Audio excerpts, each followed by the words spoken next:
Going back to last week, I was pleased with the way the guys played. I thought our energy was really good, especially starting the game. We'd challenge the guys to start really fast, which we were able to do, and didn't have any let-ups, which I was really pleased with.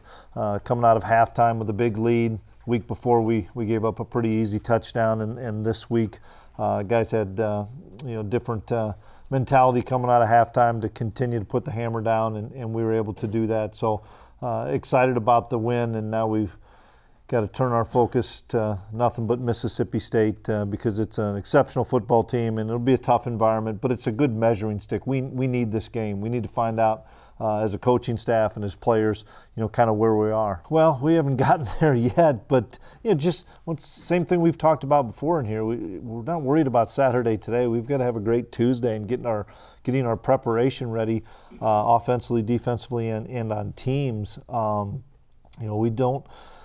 We don't worry about Saturday on Tuesday. We don't worry about it on Wednesday. The first 2 weeks, I think the reason we've had success is we haven't looked ahead. We've stayed on task of the course of each day in our preparation, and that's what we're trying to build here is, we talk about it, stacking great days, and that's what we have to do to be successful. Well, with Van, I think he can just tell the guys about the environment, what it was like in the locker room before playing K-State.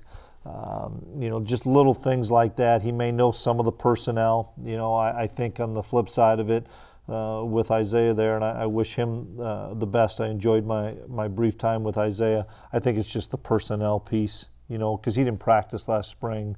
From understanding our offense totally, I think it's more the personnel. I mean, he knows these guys really, really well. Just watching that, I think Kansas State had a great opportunity early on and just weren't able to capitalize on some things. And the quarterback from Mississippi State was a tremendous football player that made a ton of plays and kept drives alive and made plays with his arm, his feet. It's a game that we're watching, but systematically some of the things have changed, and so we're not putting all of our emphasis into that. We're looking at more of these first couple games with what they're doing. Obviously, they got to be looking more at our first 2 games rather than last year as well. Just through 2 games, it's probably like us, learning a little bit more about their personnel. They're 2-0, so however you want to look at it, they're having success. Just different pressure packages, letting their guys just go up front. I'm sure that each game that the guys play, just like each game our new guys play, they'll get better and better. But they've had really good production on both sides of the ball, and obviously they always have tremendous athletes with really good speed, and they run to the football so well, and they hit you when they get to the football. That's the thing that I really see on defense for them.